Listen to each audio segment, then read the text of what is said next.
DC साहब तो यहाँ पर झूठ बोलने के लिए बिठा रखे हैं, इसका हाथ में कुछ नहीं और आड़ा धूल के दाने नहीं इस मीटिंग में। और प्रशासन को दिखा दें ये लड़ाई ना सिर्फ इस मुआवजे की है, ये लड़ाई आने वाले लोकतंत्र की, किसानों के अधिकारों की, जमीनों की लड़ाई है। कभी ये कह देते भाई कुछ दिन रुक जाओ, कभी ये कह देते मैं कुछ नहीं कर सकता, मेरे वाली जगह आप होते तो आपको भी सुननी पड़ती। डीसी जब एफआईआर दर्ज करवाने में आनाकानी करें, इसका मतलब कि पूरा सिस्टम के ऊपर बीजेपी सरकार ने प्रेशर बना रखा है। लगातार किसान साथियों की फसल मारी जा रही है और किसान साथियों को सरकार की तरफ से झूठा आश्वासन देने का ही सरकार काम कर रही है। फिर हमारे किसान नेताओं ने कहा आपकी कुर्सी तो 15 दिन में हम सारा समाधान कर देंगे। नमस्कार, मैं मनीष शर्मा, आप देख रहे हैं आरएसएन एक्सप्रेस। तो आज हम पहुंचे हैं लघु सचिवालय के सामने, जहां पर किसानों ने लगातार धरना दे रखा है। अपना खाने पीने की व्यवस्था भी यहीं कर रखी है, सारा बोरिया बिस्तर बांध रखा है। तो क्या है पूरा मामला, आइए चलकर बात करते हैं। हमने डीसी साहब से जब बात करने की कोशिश की अब लास्ट टाइम, तो डीसी साहब ने ये कहा कि आप लोगों का 15 दिन के बाद जो है वो मुआवजा, हमने 23 तारीख का जो हमारा प्रोग्राम था उसके बाद जो मीटिंग हुई संयुक्त किसान मोर्चे की, तो डीसी साहब ने ये आश्वासन दिया कि 15 तारीख के बाद, इस आज के 15 दिन बाद आप लोगों का मुआवजा जो आना शुरू हो जाएगा। तो जब डीसी साहब से ये कहा गया कि जिस कंपनी ने मतलब इलीगल ढंग से हमारे मुआवजे को रोका और किसानों को जब जरूरत थी उस वक्त पैसा नहीं दिया, बल्कि 2 साल की बात हो गई, इतना लेट दिया, तो उन पे एफआईआर बनती है। तो डीसी साहब ने मतलब अपनी असमर्थता सी एक तरह से एक दिखाई, बेबसी सी। तो उसके बाद फिर संयुक्त किसान मोर्चा ने फैसला लिया कि डीसी साहब की बात को मानते हुए 15 दिन तक हम लोग शांतिप्रिय ढंग से यहाँ पे धरना देंगे। और जो 16वां दिन है, जो 8 फरवरी बनता है, अगर 8 फरवरी तक काम नहीं होता तो संयुक्त किसान मोर्चे का हिसार का ये फैसला है कि हम लोग जो है वो ये राजगढ़ रोड का जो चौक है इसके ऊपर पक्का मोर्चा लगा के बैठेंगे। ये संयुक्त किसान मोर्चे का ऐलान है। अब तक की जो कार्रवाई है वो ये हुई है। और इस वक्त संयुक्त किसान मोर्चा के सारे घटक जो हिसार में काम करते हैं वो सारे के सारे एक झंडे के नीचे, एक बैनर के नीचे, संयुक्त किसान मोर्चा के बैनर के नीचे काम कर रहे हैं। और पूरे इलाके वासियों से ये निवेदन करते हैं कि ज्यादा से ज्यादा संख्या में सारे साथी यहाँ पे पहुंचे और प्रशासन को दिखा दें ये लड़ाई ना सिर्फ इस मुआवजे की है, ये लड़ाई आने वाले लोकतंत्र की, किसानों के अधिकारों की, जमीनों की लड़ाई है।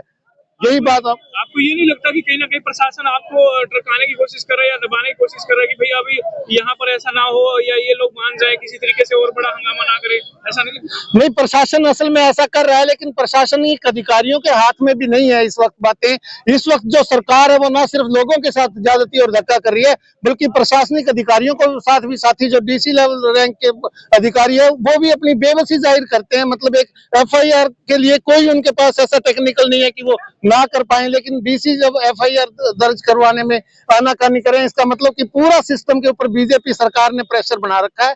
चाहे वो और भी बहुत से मुद्दे हैं, चाहे नीलम आजाद है और दूसरे तीसरे जो चीजें यहाँ पे चल रही है देश में, वो लोकतंत्र के लिए ठीक नहीं है।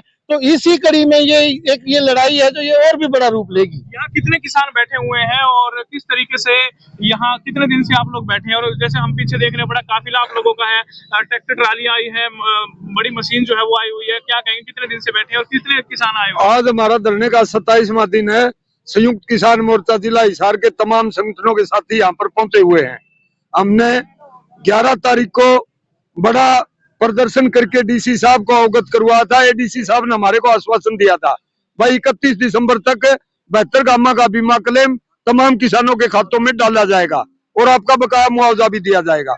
उसके बाद में 29 दिसंबर को हमारा संयुक्त किसान मोर्चा का नेतृत्व साथी डीसी साहब से मिले थे, उन्होंने भी आश्वासन दिया, लेकिन 31 दिसंबर को कुछ नहीं हुआ। हार थक करके संयुक्त किसान मोर्चा के साथी 3 जनवरी 2024 को हमने यहाँ पर पक्का धरना लगा दिया। अब हजारों की संख्या में रोजाना किसान साथी यहाँ पर आते हैं और 23 तारीख को जिस दिन हमारा बड़ा पड़ाव था किसानों का, डीसी साहब ने मीटिंग के लिए हमारे को बुलाया था। लगभग 1 घंटा तक मीटिंग चली। उसमें हमारे ऑल इंडिया के और हरियाणा लेवल के किसान नेता भी आए हुए थे, जैसे किसान सभा के स्टेट प्रेसिडेंट कामरेड बलबीर जी और गुरुनाम सिंह जी चडूनी भी मौके पर पहुंचे हुए थे। डीसी साहब ये जैसा भाई कुलदीप जी ने बताया, कभी ये कह देते भाई कुछ दिन रुक जाओ, कभी ये कह देते मैं कुछ नहीं कर सकता, मेरे वाली जगह आप होते तो आपको भी सुननी पड़ती। फिर हमारे किसान नेताओं ने कहा आपकी कुर्सी दो, 15 दिन में हम सारा समाधान कर देंगे। बोला भाई ये तो मेरी पावर नहीं है। वहीं पर हमने ऐलान कर दिया, डीसी साहब तो यहाँ पर झूठ बोलने के लिए बिठा रखे हैं, इसका हाथ में कुछ नहीं और आड़ा धूल के दाने नहीं। इस मीटिंग में हमने 15 दिन लगातार कह रहे थे, 23 जनवरी की बात है ये, डीसी साहब 15 दिन का मीन्स 7 फरवरी तक हमारा समाधान हो जाता है तो ठीक है, वरना 8 फरवरी को हम यहाँ राजगढ़ रोड पर लाल बत्ती या बालसमंद नहर के ऊपर संयुक्त किसान मोर्चा वहां पर पक्का धरना लगाएंगे। जब तक हमारे को न्याय नहीं मिलता पीछे नहीं हटेंगे, घर नहीं जाएंगे। तैयारी आप लोगों की तरफ से कर ली गई है पूरी इसको पूरी तैयारी किसानों की है। महिलाएं, बच्चे, बूढ़े और जवान लगातार, अब तक तो सर्दी थी एक महीना लगातार, अब सर्दी पीछे हट गई। अब हम यहाँ पर बहुत बड़ा करके दिखाएंगे, प्रशासन और सरकार को मुंह की खानी पड़ेगी और हमारी जो वादी मांग है बीमा की मुआवजे की वो पूरी करनी पड़ेगी। 26 जनवरी को भी किसानों ने यहाँ पर बहुत से ट्रैक्टर लाए गए, हजारों की संख्या में भी किसान है। क्या उस वजह से भी आपको क्या लगता है राजगढ़ रोड पे जब आप मोर्चा करेंगे क्या आपकी मांगे सुनी जाएगी? बिल्कुल सुनी जाएगी और किसान अब चुप नहीं रहेगा। हर एक मुद्दे पर अपनी लड़ाई लड़ने को किसान साथी आज मजबूर है। लगातार किसान साथियों की फसल मारी जा रही है और किसान साथियों को सरकार की तरफ से झूठा आश्वासन देने का ही सरकार काम कर रही है। बड़े बड़े उद्योगपतियों के कर्ज माफ करने का काम कर रही है सरकार। को उनको जो बीमा प्रीमियम भर रखे हैं उनका बीमा क्लेम देने में हिचक रही है। ये पीछे ये इनकी इतनी हिम्मत नहीं है कि ये कंपनियों, प्राइवेट कंपनियों के खिलाफ इनको कोर्ट में घसीटने का काम करे, बल्कि इनका फर्ज ये था कि किसान साथियों के जो सत्ता में किसानों को बरगला के ये सत्ता में जो लोग आए हैं इनका हक ये था कि किसान जो आज सड़कों पे बैठे हैं इनकी जगह आवाज उठाने का काम सरकार का था। लास्ट में आप क्या अपील करना चाहोगे? अपील ये करना चाहेंगे, सरकार तो जो है देखो, सरकार अपील से नहीं मानती है, सरकार मानती है संघर्ष से।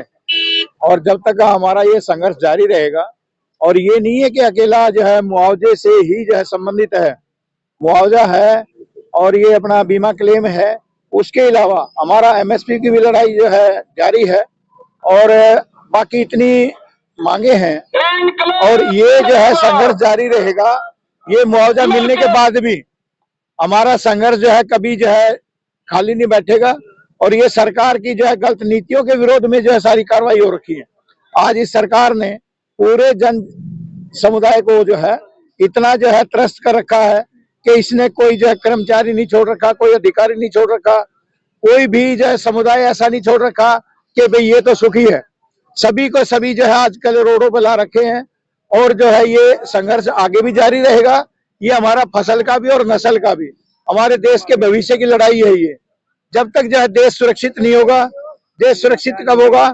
जब किसान जो है आबाद होगा, किसान को जो है अपनी एमएसपी गारंटी कानून मिलेगा और फसल का जो उचित रेट मिलेगा, तब जो है किसान खुशहाल होगा। हमें कोई किसी की जो है मुआवजे की या जो है बीमे क्लेम की जो है हमें कोई आवश्यकता नहीं है।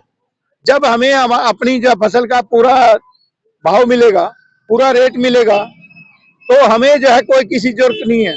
हमारा सिर्फ एक ही है कि किसान को और मजदूर को जो है कर्ज मुक्त किया जाए। हम कर्जा माफी नहीं चाहते हैं, कर्ज से मुक्त जो है मुक्ति चाहिए। एक बार कर्ज माफ करें, जबकि अभी जो है किसानों के ऊपर सिर्फ जो है 21 लाख करोड़ रुपया जो है किसानों के ऊपर जो है कर्ज है, जबकि वो कर्ज जो है किसानों की अपनी गलती से नहीं है, सरकार की गलत नीतियों के कारण जो है किसानों के ऊपर जो कर्जा चढ़ा हुआ है। और किसान का जो अगर हम एमएसपी के भाव से जो लगाएं तो 47 लाख करोड़ रुपया जो है किसान का जो है सरकार की तरफ बनता है।